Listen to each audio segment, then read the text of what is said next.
BA second year Hindi साहित्य में हमारा चल रहा था रीति काल में रीति सिद्ध काव्यधारा से जुड़ा हुआ कवि बिहारी लाल, जो रीति सिद्ध कवि हैं। कवि बिहारी लाल की जो रचना थी बिहारी रत्नाकर, उनके 23 दोहे हम पढ़ चुके थे।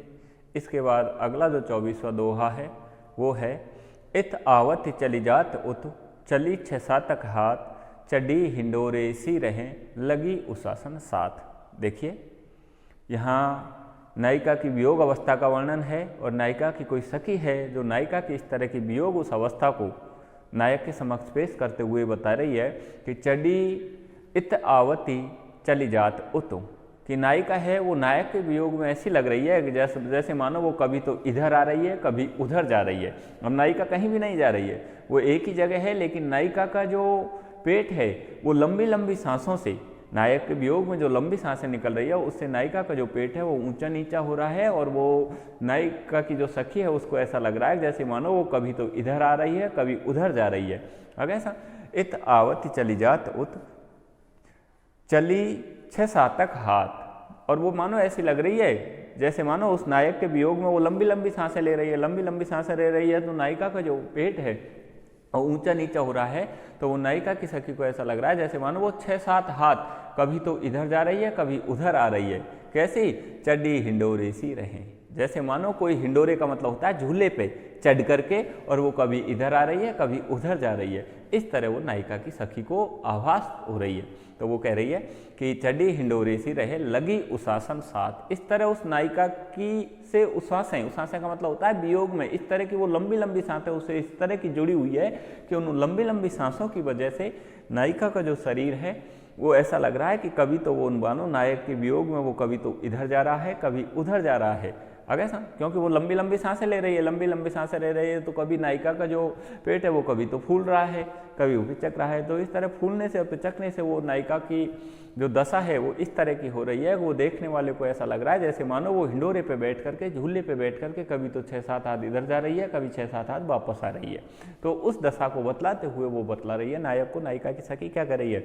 वो कह रही है इत आवती चली जात उत, कि वो नायक के वियोग में वो नायिका है वो ऐसी लग रही है जैसे मानो वो कभी तो इधर आ रही है कभी उधर जा रही है। चली जात उत चली 6-7 हाथ, और वो वहाँ ऐसे लग रही है जैसे मानो वो 6-7 हाथ कभी इधर आ रही है कभी उधर जा रही है। चढ़ी हिंडोरे सी रहे, और वो ऐसे लग रहा है जैसे मानो किसी झूले पे बैठ करके, चढ़ी हिंडोरे सी रहे, हिंडोरे पे बैठ करके, और वो मानो उस पर चढ़ करके वो मानो ऐसे लग रही है कि वो इस तरह 6-7 हाथ इधर उधर जा रही हो। लगी उशासन साथ, इस तरह की उशासें, वियोग में वो लंबी सांसें वो इस तरह उससे जुड़ी हुई है, और वो सांसों की वजह से वो ऐसी लग रही है।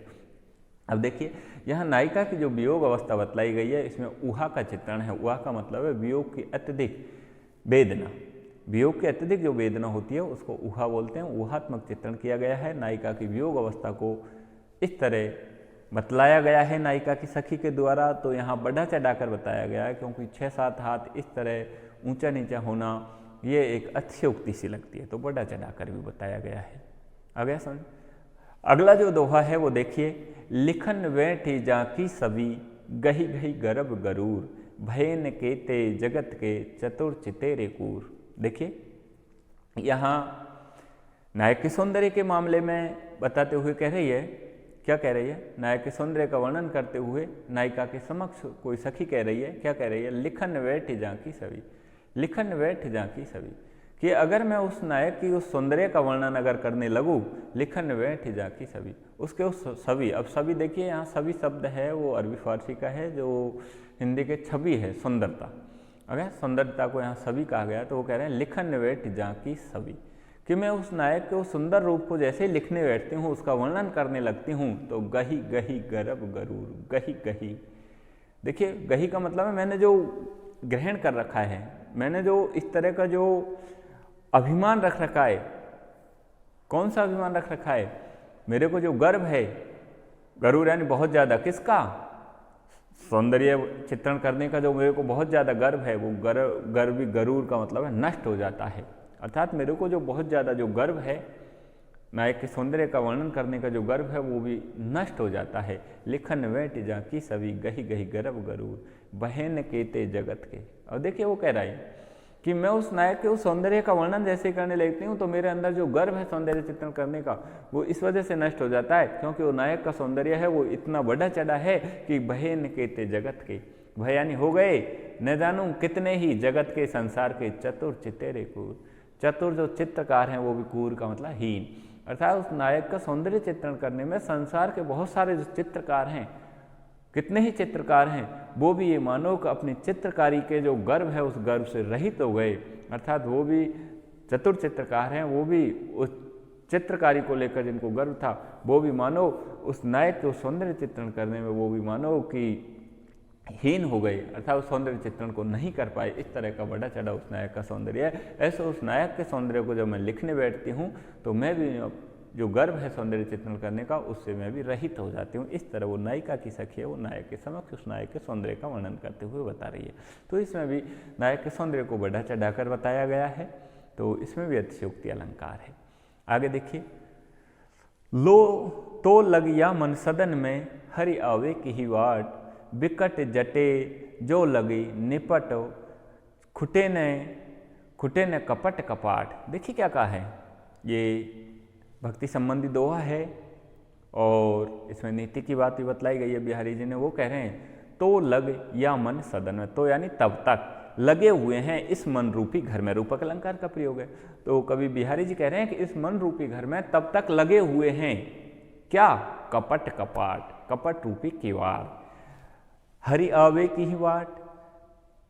तो फिर हरि भगवान श्री कृष्ण है, भगवान जो भी है, भगवान श्री कृष्ण वो किस रास्ते से इसमें प्रवेश कर सकते हैं, अर्थात जब तक हमारे मन रूपी घर में कपट रूपी किवाड़ लगे हुए हैं तब तक वो ईश्वर है वो किस रास्ते से आ सकता है, अर्थात नहीं आ सकता। हरि आवे की ही वाट, वाट का मतलब होता है रास्ते से। बिकट जटे जो लघु यानी जब तक विकट रूप से जड़े हुए हैं, अर्थात जब तक विकट रूप से कपट रूपी के वार जड़े हुए हैं तब तक वो हरि किस रास्ते से आ सकता है, अर्थात नहीं आ सकता। खुटे न कपट कपाट, निपट खुटे न कपट कटार, निपट खुटे न कपट का, निपट का मतलब है बिल्कुल खुल नहीं जाएंगे, अर्थात बिल्कुल एकदम नहीं खुल जाएंगे कपट रूपी के वार, और जब तक वो विकट रूप से लगे हुए रहेंगे तब तक वो हरि है वो किस रास्ते से हमारे मन रूपी उस घर में किस रास्ते से प्रवेश कर सकता है, अर्थात नहीं कर सकता। उस ईश्वर की इस मन रूपी सदन में प्राप्ति कपट रूपी किवाड़ों के खुलने पर ही हो सकती है, अर्थात विभिन्न प्रकार के जो छल कपट, विभिन्न प्रकार के जो विकार हैं उनको त्यागने पर ही उस परमात्मा रूपी प्रियतम है वो हमारे मन रूपी घर में प्रवेश कर सकता है। यहाँ इस बात को बतलाते हुए बिहारी जी कह रहे हैं, अर्थात यहाँ उन्होंने ईश्वर की प्राप्ति के लिए कपट, छल कपट, विभिन्न प्रकार के जो आडंबर हैं उनको त्यागने का इस तरह का उन्होंने सुझाव दिया है। आगे देखिए, अगला जो दोहा है वो है, द्रग उर्जित टूटत कुटुम, जुड़त चतुर चित प्रीत, परत गांठ दुर्जन हिये, दई नई यहरी। अब देखिए अगला जो दोहा है वो संयोग श्रृंगार से जुड़ा हुआ है और बता रहे हैं, बिहारी जी बता रहे हैं इसमें असंख्य अलंकार का प्रयोग है कि द्रग उर्जत कि एक तरफ तो नेत्र जुड़ जाते हैं, उलझ जाते हैं, जुड़त टूटत कुटुंब, एक तरफ परिवार टूट जाता है, अर्थात एक तरफ तो नेत्र जुड़ जाते हैं और एक तरफ परिवार टूट जाता है, परिवार में विघ्न हो जाता है। जुड़त चतुर चित प्रीत, इस तरह जुड़ जाती है चतुर लोगों का प्रेम, अर्थात चतुर लोगों का जो प्रेम है वो इस तरह का है कि वो एक तरफ तो नेत्रों को जोड़ देता है और एक तरफ परिवार को तोड़ देता है। तो द्रग उर्जत टूटत कुटुम, जुड़त चतुर चित प्रीत, परति गांठ दुर्जन ही। इस तरह के इस प्रेम को देख करके, अर्थात इस तरह के इस प्रेम को देख करके परति गांठ दुर्जन ही, दुर्जन लोगों के हृदय में गांठ पड़ जाती है, भेदभाव पैदा हो जाता है, मनमुटाव पैदा हो जाता है, दई नई है रीत। इस तरह ये प्रेम ने, चतुर लोगों का जो प्रेम है उसने इस तरह एक नया तरीका दिया है, एक नया रास्ता अपनाया है जिससे प्रेमी लोगों के तो नेत्र जुड़ जाते हैं और उनका प्रेम जुड़ जाता है, और दुर्जन लोग हैं उनके हृदय में गांठ पड़ जाती है और परिवार टूट जाता है, लड़ाई झगड़े हो जाता है। तो इस तरह प्रेम ने इस तरह का एक नया मार्ग दिया है जिससे कि प्रेमी लोगों के हृदय है वो तो जुड़ जाते हैं, उनके नेत्र मिल जाते हैं, और दुर्जन लोग हैं उनके हृदय में गांठ पड़ जाती है, मनमुटाव पैदा हो जाते हैं और परिवार टूट जाता है। इस तरह का प्रेम का एक नया तरीका है। अगला जो दोहा है वो है, छिनक चलती ठिठकत छिनको, भुज प्रीतम गलवाहाय, चढ़ी अटा देखत घटा, बिज छटा सीनार। देखिए यहाँ नायिका का वर्णन नायिका की सखी के द्वारा किया जा रहा है, जो इसमें संयोग श्रृंगार अलंकार है, जो नायक के गले में अपनी भुजाओं को डाल करके अपनी अटारी पर चढ़ करके और वो सावन की घटाओं को देख रही है। तो ऐसा उस वर्णन करते हुए नायिका की सखी कह रही है। देखिए क्या कह रही है, छिनक चलती, कि वो क्षणभर चलती है, ठिठुकती छनक, और क्षणभर ठहर जाती है। कौन? बिज छटा सीनार, बिजली के समान सुंदर वो नायिका, अर्थात बिजली जैसी वो सुंदर नायिका है। वो अपनी चढ़ी अटा देखती घटा, अपनी अटारी पे चढ़ करके, अपने मकान पे चढ़ करके और घटाओं को देखती हुई वो क्षण भर रुक जाती है और क्षण भर चलने लग जाती है। किस तरह? छिनक चलती ठिठकत छिनक, भुज प्रीतम गलवाहाय, भुज प्रीतम गलवाहाय, अपनी भुजाओं को प्रियतम के गले में डाल करके, अर्थात अपनी भुजाओं को वो इस तरह अपने प्रियतम के गले में डाल करके वो बिजली की छटा के समान वो सुंदर नायिका है, वो क्षण भर तो चलती है और क्षण भर रुक जाती है।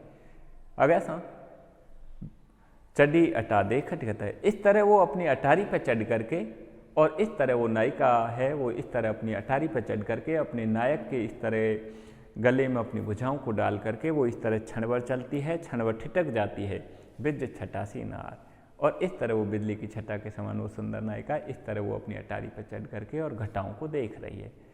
चढ़ी अटा देखती घटा, इस तरह वो अपनी अटारी पर चढ़ करके और सावन की जो घटाएं हैं उनको इस तरह देख रही है, और उन घटाओं में वो बिजली के समान, अर्थात घटाएं में वो बिजली होती है, वो कभी तो रुक जाती है, कभी छिप जाती है।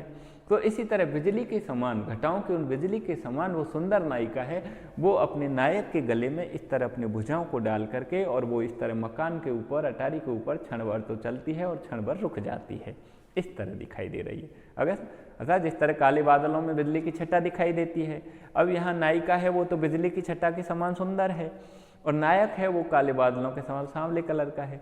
तो यहाँ सांवले कलर के उस नायक के उस गले में वो अपनी इस तरह की उन भुजाओं को डाल करके वो क्षण भर तो चलती है और क्षण भर वो रुक जाती है। इस तरह वो नायिका है वो इस तरह अपनी अटारी पे इस तरह से दिखाई दे रही है, बिजली की घटाओं, बिजली की चमकती उस छटा के समान।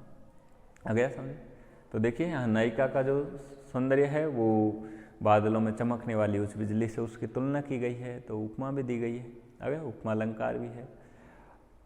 तो आज हम यहाँ तक की चर्चा करते हैं। इसके बाद अगला जो दोहा है उस पर हम चर्चा आपसे अगले वीडियो में करेंगे। धन्यवाद। आज हम इतना ही बताते हैं।